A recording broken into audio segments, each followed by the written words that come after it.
အားလုံးပဲမင်္ဂလာပါပင်နဲ့လာမှာအသေးရောက်လာတဲ့ကျွန်တော် message ကန်လေးနဲ့ကျွန်တော်မိတ်ဆက်ပေးပါမယ်ခင်ဗျာ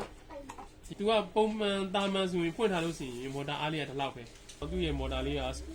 စလိုးလေးနဲ့ပဲထွားနေတယ်ကိုတကယ်သုံးလိုက်ပြီးဆိုမှကိုကနည်းနည်းလေးဖိလိုက်တယ်ဆိုရင်သူကပိုယုံလေအဲ့လိုမျိုးလေးပေါ့နော်သုံးရတာတကယ်မိုက်တယ်မော်တာ quality လည်းကောင်းတယ်ပေါ့နော်ပစ္စည်း quality လေးတော်တော်ကောင်းတယ်ဒါကျွန်တော်တစ်ဆင့်ရွယ်ရှိပါသေးတယ်ဒါ2ဆင့်ထားလို့ရတယ်3ဆင့်ထားလို့ရတယ်ကိုခန်းတိုင်းတလောက်လေးဒါတော့ထားရမှာပေါ့နော်မော်တာကတော့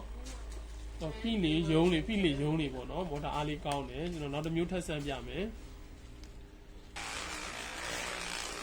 အတန်လေးကြားပါလိမ့်မယ်နော်မော်တာယုံတဲ့အတန်လေးဒါကိုခန်းတိုင်းတလောက်လေးထားလို့ရပါတယ်ပေါ့နော်ကိုခန်းတိုင်းတလောက်လေးကိုရဲ့ slow speed ဆိုလဲ slow speed လေးနဲ့ပဲထားပေါ့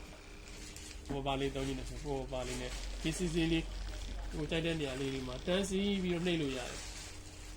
ကိုယ့်ဘာသာကိုတယောက်တည်းလုံးလို့ရတဲ့အနေထားပေါ့နော်အပြင်ကနေသွားလာလို့ခြေစလုံးတွေညောင်းကိုက်နေတာပဲဖြစ်ဖြစ်ပေါ့နော်ဒီလိုမျိုးညောင်းကိုက်လာပြီဆိုလို့ရှိရင်ကိုထိုင်နေတန်းလန်းနဲ့ဒါလေးနဲ့ကျွန်တော်တို့အညောင်းပြညာပြီးနှိပ်လို့ရပါတယ်နော်ဒီ message ကန်လေးတို့ရှင်လာမှာရောက်ပါပြီပေါ့နော်သွေးလက်ပတ်မှုအားလည်းကောင်းမယ်အညောင်းလည်းပြည့်မယ်ပေါ့နော်